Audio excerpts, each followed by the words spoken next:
నమస్తే మిత్రులారా. ఈ దుర్మార్గుడు మళ్ళీ ముస్లింల మీద అబద్ధపు వీడియో తయారు చేశాడు. గుజరాత్లో అంటున్నా నలుగురు హిందూ పిల్లలకి ముస్లిం డ్రెస్సులు వేసి నమాజ్ చేయించాడంట. అందుకని కొడుతున్నారంట. చూడండి, ఆ వీడియో క్లారిటీ లేకుండా ఒక పక్క తిప్పి ఎట్ట చూపిస్తాడో ఒకసారి వాడు చూపించే వీడియో చూడండి. వాడి నోట్లో ఏం పెట్టాలో తర్వాత పెడదాం.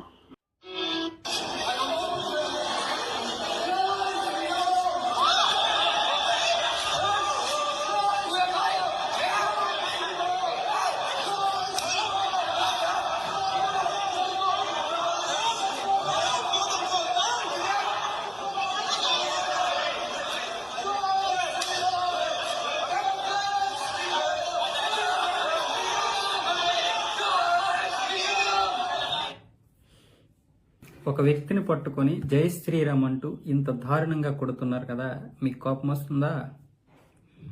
కానీ వాడు చేసిన పని ఏంటో తెలుసా?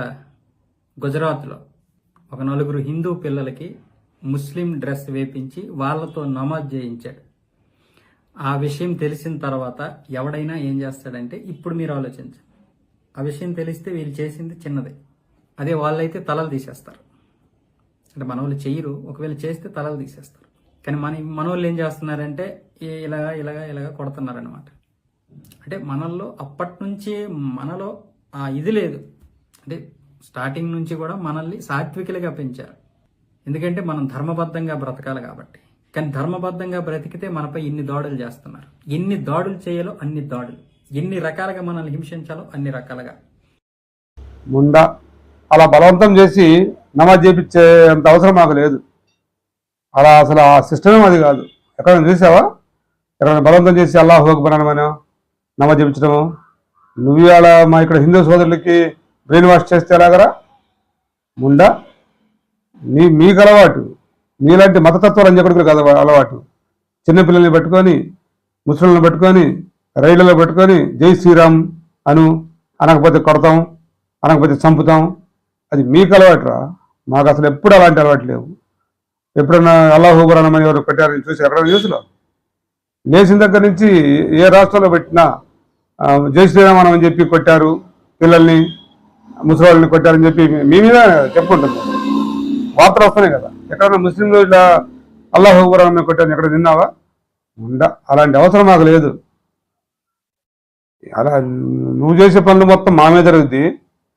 ఇక్కడ మన హిందూ సోదరులకి మా మీద ద్వేషం కలిగేటట్టు నువ్వు చేయాలన్నా నువ్వే ఫెయిల్ అయిపోతావు.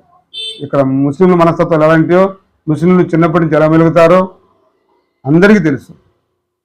నిన్నగాక మొన్న ఒక ముస్లిం మహారాష్ట్రలో పడవలో మునిగిపోతున్న వాళ్ళని 38 మంది కాపాడాడు ఒక ముస్లిం. అంతకుముందు వరదల్లో చిక్కుకున్న వాళ్ళు ఎవరు వాగులో పోలేకపోతుంటే ఖమ్మం జిల్లాలో డ్రైవరు ప్రకృతిని తీసుకెళ్లి ప్రాణాలు తెగించి కాపాడాడు. ఇలాంటి చెప్పుకుంటూ పోతే కోకొల్లలు దేశమంతా తెలుసు.